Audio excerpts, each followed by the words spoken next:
Hello friends, welcome to Sandhya Plex.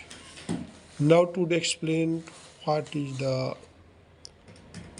packing Hessian cloth and where is it used. So first is select appropriate grades. Second is wrap and bundle.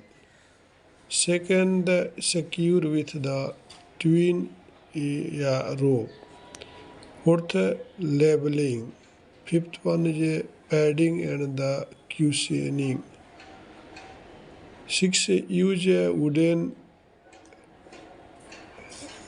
crates boxes. Weather protection, seventh. And eight is stacking and the platizing. And nine is sealing.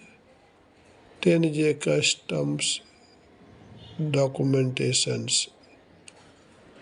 If the packing are the intended for the integrational shipping, make sure all customs documentation is in the order and properly